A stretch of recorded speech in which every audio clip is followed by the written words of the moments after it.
You don't need to do 1,000 crunches regularly to have a strong core. A lot of us, when we see somebody with a six-pack or rock hard abs, we usually think that's the true representation of a strong core, when that's not always the case, because that's usually the result of a strict diet, and not all of us want to be doing that. The true representation of a strong core is to be able to pick up heavy things, to be able to brace under load, to be able to move your spine without your lower back going on you, because you know what? In everyday life, we need to be able to have our core working for us, so when we move in different directions, our lower back, our spine is not going to hurt us. So I'm going to show you some exercises that you can do that does not require any crunches at all. First one we're going to do is we're going to be standing, balancing on one leg. So choose whatever leg that you can balance better with. I'm going to go with my left side, which is my weaker side. I'm going to bring my right knee up, soft bend in my base leg, and I want you to keep your spine as long as you can. So try not to have it rounded. We want to go with our knee as high as we can as we hinge forward, keeping that back straight. You can kick that leg back, you can keep it bent, totally up to you, as long as we have that straight spine, because if we round our back, we're not really involving the core here. So really keep your spine long. As we hinge forward, you will feel your core working there. You can have a slight bend in that standing leg. Let's go with at least 8 times on each side. So come ahead and join me. Bring that right knee up, soft bend in the left leg, hinging forward, keeping that back straight. And as best as you can, really keep your hips square, because you may have the tendency to kind of move a little bit. So fight to keep them square as we hinge forward. There's 1. Hinging forward for 2. I'm going to go to face you on the side this time. Knee up for 3. Keep those hips square. You can have your hands by your side wherever you want for 4. Overhead for a little bit of a challenge. 5. And only hinge to as far as you can maintain a straight back. 6. For 7. Long spine, everybody. And 8. Okay, that will be a challenge on your balance, but our core is working at the same time. So you go to the other side, left leg comes up this time. Bring it up as high as you can, keeping that back straight as we hinge. For 1. If you like, you can have your hands forward to touch the ground, as long as you're keeping that back straight. Fight to keep those hips square. 3. Keep strong in your core. 4. 8 times all up. For 5. Kicking back. You can bend that knee, keep it bent if you like. 6. Notice I'm doing this slowly. 7. And for 8. Okay, give those legs a bit of a shake. From here, we're going to go with a staggered stance. I'm going to bring my right leg back. From here, I'm going to drop my hips down. Your knees are going to be hovering. You don't want it to come down completely, but you want your knee to come down. I'm going to lean over to the right side, place my right hand down.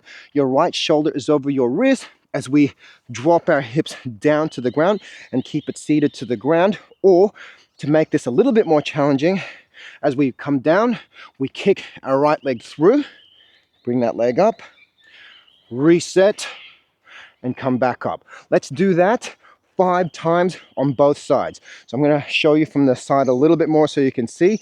I step back with my right leg. That doesn't have to be a big stance.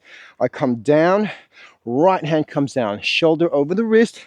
We kick through, bring it back, and up we get. If you like, you can bring the hip down and bring it back up. You're using your obliques. Your core is still working here for 3. Down, kick, and up. I believe this is 4 or 5, but as long as you do 5 on each side, I go over to the other side. So left leg is now going to step back. I drop my knee down, lean over, shoulder over the wrist as I kick through, come back and up, coming back down, kick through for 2. Don't worry too much about the finer detail. Just get that shoulder over your wrist. You'll feel your obliques working there. Down. You can keep the foot down the whole time, as long as your obliques are working here. Down. Woo! And up. Let's make our way back down onto the ground. Now from here, I'm in the half kneel position with my left leg out long. From here, I'm going to side bend over to the straight leg, so my left arm reaches over to my left side. Place that right hand down, shoulder over the wrist again, as I bring that right leg off underneath, behind, or in front of my left leg. Bring it back and repeat. If you want to make this a little bit more difficult, you can just bring that leg off completely. And as best as you can, keep that shoulder over the wrist. You don't want it to be behind. So over the wrist, 5 times all up.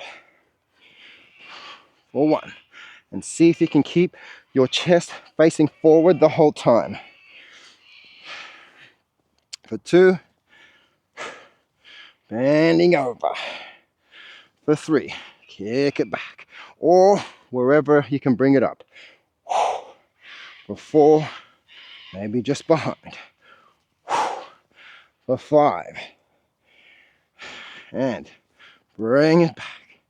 And we switch over to the other side. So right leg is long. Your weight is over your left leg. We side bend over to the right side. Left leg comes down. Shoulder over the wrist. Bring the left leg up. Facing hips and chest to the front the whole time. We are here out in the elements, so you may hear some birds in the background. For 3. Down. And up. For 4. Bring the hips up. Woo! And for 5. Hand comes down, shoulder over your wrist.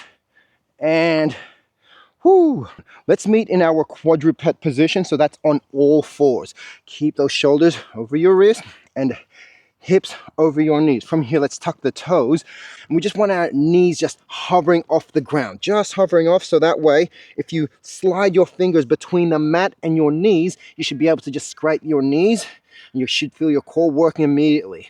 We then bring our hips up into a downward dog.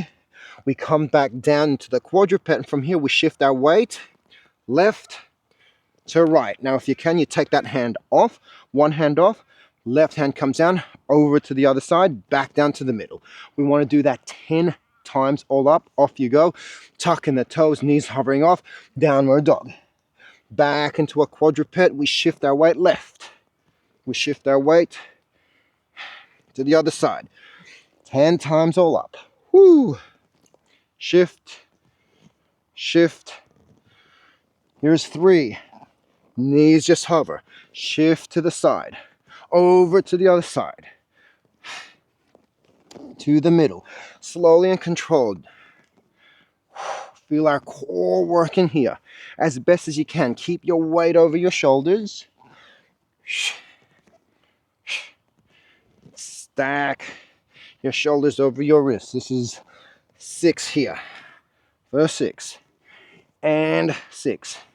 Bring the hips up. Woo! For 7. Shift. Shift. For 8. Turn your knees over to the left as we shift our way to the right. Knees back to the middle. They go to the left as we as we shift to the left. Woo! For 9. Shift. And shift. Last one here for 10. Knees hover. Shift. And shift. All right, fam. Let's now get down into our Sphynx position.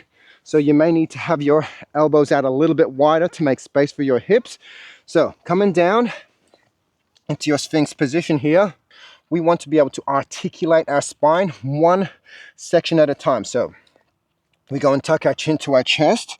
We then round out our upper back, round out our mid back. We tuck our tail, dig your knees into the ground to lift your thighs off, rounding out your spine.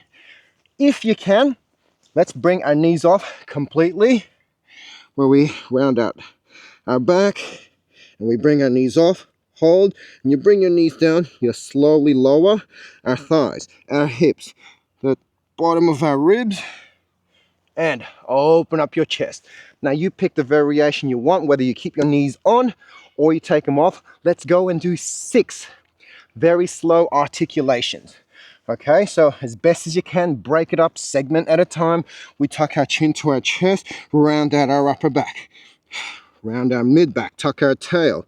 Knees stay on or off. We hold for a couple of counts and we drop the knees down, thighs down, hips down, top of the ribs, bottom of the ribs, sorry, and open up your chest, neck long.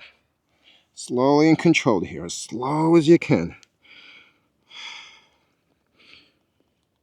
Knees coming off is going to make this a little bit stronger. 1 vertebra at a time. Here's 3. Really move slowly and controlled. The slower you move, the stronger we're going to make our core. For 4. Do your best. Segment. 1 vertebra at a time. Whew. Couple more here, fam. For 5. This may be a little bit confusing with the coordination required in your back, but the more often we attempt to articulate the spine, you'll be surprised how much core work it actually requires. Whew. All right, fam. That is it for this no crunches core work flow. So do let us know how you went. Doing something like this as regularly as you can will truly strengthen our core and protect that lower back and allow us to move in different positions without our back having to go on us. Please, fam, do let us know what you thought of this video. If you found any value at all in this video, please give us that like. Share us a comment, let us know what you think, and do subscribe to our channel so you don't miss any of our upcoming content. Until then, fam, thanks again. See ya.